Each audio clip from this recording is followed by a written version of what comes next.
शमशान में क्यों रखते थे बुद्ध अपने शिष्यों को, जो गौतम बुद्ध की शिक्षाओं पर आधारित है। कहानी का शीर्षक शमशान की शांति, मृत्यु से जीवन की ओर। आधार गौतम बुद्ध की शिक्षाएं। अध्याय 1, जीवन का पहला झटका। राजगृह के एक धनी परिवार में जन्मा अनाथपिंडिक का बेटा सुधाकर विलासिता और भोग में पला बड़ा था। जीवन उसके लिए उत्सव था, जहां केवल सुख, संगीत और स्वाद था। लेकिन एक दिन उसका सबसे प्रिय मित्र अनुज अचानक बुखार से मर गया। शमशान में जब सुधाकर ने अनुज की जली हुई देह की राख को देखा तो पहली बार उसे जीवन की क्षणभंगुरता का एहसास हुआ। रात को घर लौटते हुए उसने खुद से पूछा, जिससे इतना प्रेम करता था वह केवल राख है। क्या यही अंत है? उस रात वह सो न सका। उसे एक ही नाम बार बार सुनाई दे रहा था, बुद्ध। अध्याय 2, बुद्ध से भेंट। सुधाकर ने सवेरे ही बुद्ध के विहार की ओर प्रस्थान किया।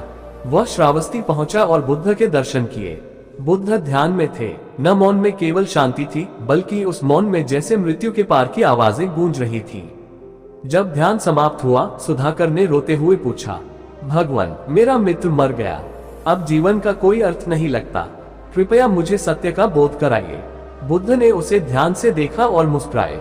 क्या तुम मृत्यु को देखना चाहते हो? हाँ प्रभु, मैं जानना चाहता हूँ कि यह मृत्यु क्या है जिससे हम भागते रहते हैं। बुद्ध ने कहा, तो जाओ, अगले 7 दिन शमशान में रहो। वहां बैठो, देखो, सुनो और कुछ मत करो, फिर लौट कर आना। सुधाकर चौंका, लेकिन वह चला गया। अध्याय 3, शमशान की गूंज। सुधाकर जब पहली बार शमशान पहुंचा, एक शव जल रहा था। एक माँ अपने बेटे के शव पर चीत्कार कर रही थी, तू वापस आ जा। सुधाकर बैठ गया। वह देखता रहा, एक के बाद एक शरीर आते, जलते, राख बनते। सांझ होते होते वहां सन्नाटा पसर जाता और फिर आती एक अजीब सी शांति। रात में उसे अजीब आवाजें सुनाई देती, पर अब डर नहीं लगता था। हर जलती चिता उसे यह समझा रही थी, जिससे तुम इतना जुड़ जाते हो वह क्षण भर में मिट सकता है। तो क्या यही सत्य है? 7वें दिन जब एक छोटी बच्ची का शव आया, सुधाकर फूट फूट कर रो पड़ा। लेकिन इस बार वह अपने लिए नहीं रो रहा था, वह मानव जीवन की पीड़ा को समझने लगा था। अध्याय 4, बुद्ध की परीक्षा। सुधाकर विहार लौटा। बुद्ध मुस्कुराए, क्या देखा शमशान में? सुधाकर बोला, मैंने देखा कि सब मिट जाते हैं, सब जल जाते हैं, फिर कुछ भी नहीं बचता। बुद्ध ने पूछा, और तुम क्या हो? सुधाकर मौन हो गया, फिर कहा, जो शरीर में था वह तो जाएगा, लेकिन जो देख रहा था, जो मृत्यु को देख रहा था, वह कुछ और है। बुद्ध ने कहा, सुनो सुधाकर, मृत्यु को देखने के लिए जिसने तुम्हें भेजा वही तुम्हारा असली स्वरूप है। शमशान तुम्हें मृत्यु नहीं, जीवन की असली शुरुआत दिखाता है। जब तुम मृत्यु को देख लोगे तभी जीवन को सही से जी सकोगे। यही कारण है कि मैं अपने शिष्यों को शमशान भेजता हूँ, ताकि वे भ्रम से निकले और सत्य में प्रवेश करें। अध्याय 5, निर्वाण का बीज। उस दिन के बाद सुधाकर ने संन्यास ले लिया। वह भिक्षु सुधाकर कहलाया। उसने बुद्ध से विनती की, भगवान, क्या मैं भी नव शिष्यों को शमशान भेज सकता हूँ? बुद्ध मुस्कुराए, जिसने शमशान की आग में अपने भ्रम को जलाया हो वही अब अग्नि बन सकता है। भिक्षु सुधाकर अब स्वयं बुद्ध के बताए मार्ग पर चलता हुआ अनेक लोगों को मृत्यु की आंखों में झांकना सिखाता था, क्योंकि वहां से ही शुरू होती थी आत्मा की यात्रा। बुद्ध शिष्यों को शमशान में इसलिए भेजते थे ताकि वे मरणशीलता को गहराई से अनुभव कर सकें। शमशान नकारात्मक नहीं है, वह सत्य की प्रयोगशाला है। वहां अहंकार जलता है, मोह भस्म होता है और आत्मा के स्वरूप की झलक मिलती है। शमशान में बैठकर जो भयमुक्त हो गया, वह जीवन के हर क्षण को जागरूकता से जी सकता है। अध्याय 6, शमशान की पहली रात। उस दिन सूर्य अस्त हो चुका था। पक्षियों की आवाजें भी थमने लगी थी। शिष्य आनंद, कुमार और भाद्रिका तीनों ध्यान की मुद्रा में बैठे थे, लेकिन उनका ध्यान बार बार टूट रहा था। शमशान का सन्नाटा, कभी कोई कुत्ते की आवाज, कभी चिता से उठती राख उनके मन को विचलित कर रही थी। कुमार ने आंखें खोल दी, भानते, ये स्थान तो मन को और डराता है। हम तो ध्यान ही नहीं कर पा रहे। बुद्ध मुस्कुराए, डर वहां होता है जहां मैं होता है, जहां मैं नहीं है वहां डर भी नहीं टिकता। तुम अपने अंदर झांको, क्या डर वास्तव में बाहर है? आनंद बोले, भानते, जब हम आंखें बंद करते हैं तो कभी किसी शव का चेहरा दिखता है, कभी अपने प्रियजन का। ये स्थान जीवन की क्षणभंगुरता को सामने खड़ा कर देता है। बुद्ध धीरे से उठे और बोले, चलो एक शव के पास चलो। तीनों शिष्य हिचकिचाते हुए उनके पीछे हो लिए। एक जली हुई चिता अभी भी गर्म थी। वहां एक अधजला शव पड़ा था। बुद्ध ने पूछा, इस देह को देखो, इसका क्या होगा? भद्रिका बोले, ये राख बन जाएगी। और इसका नाम, इसकी जाति, इसका क्रोध, मोह, प्रेम, दुख। शिष्य मौन हो गए। बुद्ध बोले, जो आज जल गया, कल वह भी तुम्हारा ही रूप हो सकता है। तुम जो अपने को स्थायी समझते हो, वह एक भ्रम है। शमशान इस भ्रम को तोड़ने का स्थान है। अध्याय 7, मृत्यु का साक्षात्कार। रात गहराती जा रही थी। चिता की गर्मी धीरे धीरे बुझ रही थी। शिष्य अब चुपचाप बैठे थे। उनके मन अब शमशान को एक भयावह स्थान नहीं, बल्कि एक गुरु की तरह देखने लगे थे। बुद्ध बोले, जब मन मृत्यु को स्वीकार कर लेता है, तभी वह जीवन को सही मायनों में जान पाता है। आनंद ने पूछा, भंते, क्या मृत्यु ही अंत है? बुद्ध ने उत्तर दिया, नहीं आनंद, मृत्यु अंत नहीं, एक द्वार है। लेकिन ये द्वार केवल उसी के लिए खुलता है जिसने जीवन को पूरी तरह जिया और समझा है। जो मृत्यु से डरता है, वह कभी जीवन को नहीं समझ पाता। अध्याय 8, रात्रि का मौन और अंतर यात्रा। अचानक शमशान में मौन छा गया। न कोई शव आया, न कोई रुदन। यह मौन भीतर उतरने लगा। शिष्य अब बाहर की दुनिया से कटकर भीतर की यात्रा पर थे। कुमार ने आंखें खोली और धीरे से कहा, भांते, पहली बार इस मौन में मुझे अपना ही चेहरा बुझती चिता में दिखाई दिया। और फिर वही चेहरा धुएं में उड़ता हुआ। बुद्ध ने उसकी ओर देखा और कहा, जब तुम अपने मृत शरीर को देख सको, बिना भय, बिना मोह, बिना पहचान, तब तुम आत्मा के निकट पहुंचते हो। अध्याय 9, जीवन और शून्यता का बोध। सुबह की पहली रश्मियां चिता की राख पर पड़ रही थी। शिष्य अब अलग दिख रहे थे, जैसे कोई पर्दा हट गया हो। भद्रिका ने कहा, भंते, ये शमशान अब शांति का स्थान लग रहा है। मैं अब इस देह से मोह नहीं रखता।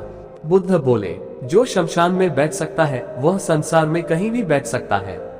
जिसने मृत्यु का सामना कर लिया, वह अब किसी परिवर्तन से नहीं डरता। अध्याय 10, शमशान से वापसी। अंततः 3 दिन बाद बुद्ध और शिष्य शमशान से लौटे। पर लौटे वे नहीं जो आए थे। अब वे गहराई से मृत्यु को स्वीकार कर चुके थे। न कोई मोह, न भय, न अभिमान। उनकी आंखों में स्थिरता थी, वाणी में करुणा थी। बुद्ध बोले, जिसने शमशान को अपना गुरु बना लिया, उसके लिए संसार अब भ्रम नहीं, एक अवसर है जागने का। अध्याय 11, जागृति का प्रथम स्पर्श। शिष्य कुमार, जो पहले भयभीत रहते थे, अब ध्यान की गहराइयों में उतरने लगे थे। एक रात ध्यान करते करते उन्हें अपने जीवन की सारी घटनाएं एक एक करके स्मरण होने लगी, मोह, क्रोध और अहंकार से भरी। आंखें खोलते ही उन्होंने कहा, भांते, मैं स्वयं को पहचान रहा हूँ। मैं वह नहीं जो समाज ने मुझे बताया, मैं तो वह हूँ जिसे कभी देखा ही नहीं गया।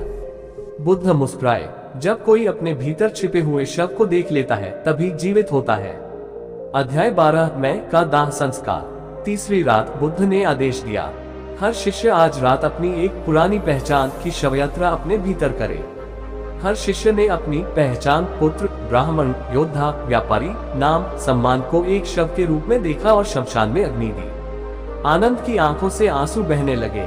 भांते, मैंने आज पहली बार मैं को जलते हुए देखा। बुद्ध बोले, तुम्हारा सच्चा जन्म आज हुआ है। अध्याय 13, शून्य में परम सुख। अब शिष्य मौन हो गए थे। न कोई प्रश्न, न कोई उत्तर। शमशान अब उनके लिए अभ्यास भूमि नहीं, निर्वाण का प्रवेश द्वार बन चुका था। एक सुबह कुमार ने कहा, भांते, अब मुझे ये जीवन श्वासों की माला लगता है, जो कभी भी टूट सकती है, और अब मैं इसके टूटने से नहीं डरता। बुद्ध बोले, सही समय पर मृत्यु को स्वीकार लेना ही अमृतत्व का पहला कदम है। अध्याय 14, लौटते हुए जन्म। बुद्ध जब शिष्यों के साथ शमशान से लौटे, तो गांव वालों ने पूछा, इनकी आंखें इतनी शांत क्यों हैं?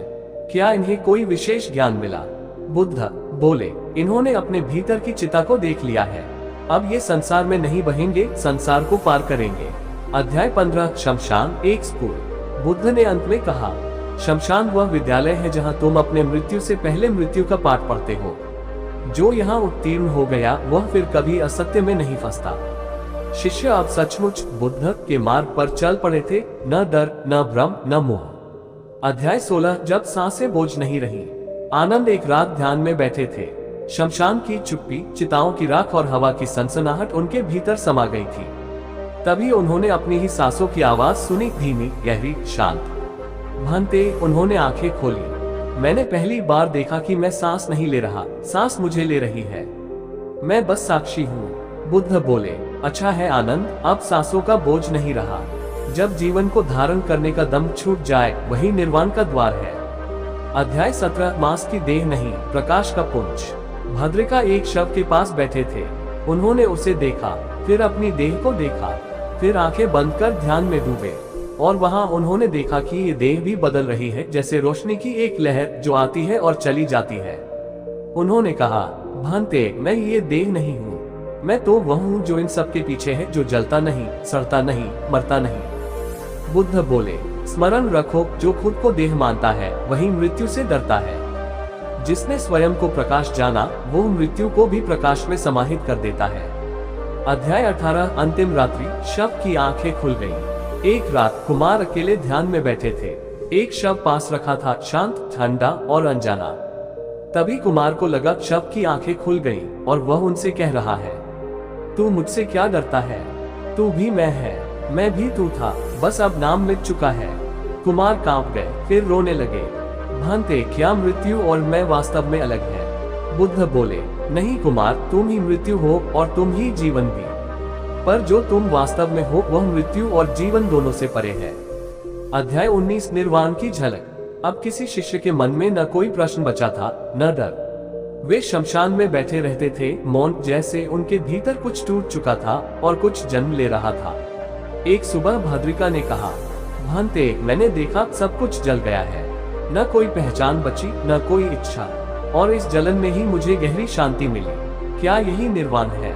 बुद्ध बोले, हाँ भद्रिका, जब भीतर की सारी चिताएं बुझ जाती हैं, तब जो बचता है वही निर्वाण है। अध्याय 20 शमशान से अमृतत्व तक। जब वे अंतिम बार शमशान से लौटे तो गांव वाले पहचान नहीं पाए। अब वे शिष्य नहीं, तपे हुए दर्पण थे। हर कोई उनकी आंखों में झांकता तो खुद को देख लेता, मोह, क्रोध, मृत्यु और शून्यता।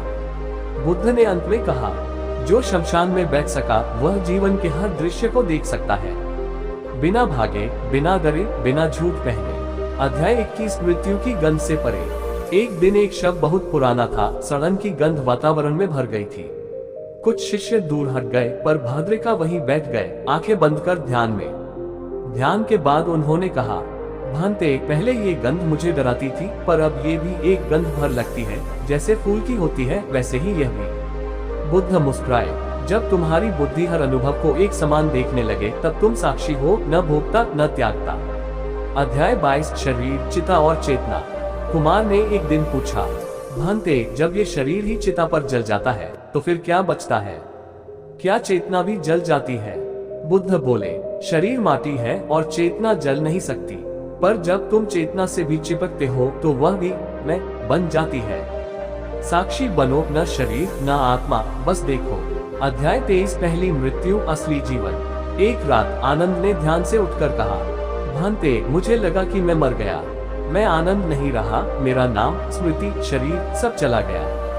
बुद्ध ने शांत स्वर में उत्तर दिया, तुम्हारी पहली मृत्यु हो चुकी है आनंद, अब जो बचा है वही जीवन है, जो कभी नहीं मरेगा। अध्याय 24 जो मृत्यु को गले लगाए वह जीवित होता है। गांव के कुछ लोग ये सब देख डरने लगे। उन्होंने कहा, ये शिष्य शमशान में क्यों रहते हैं? क्या वे जीवित भी हैं?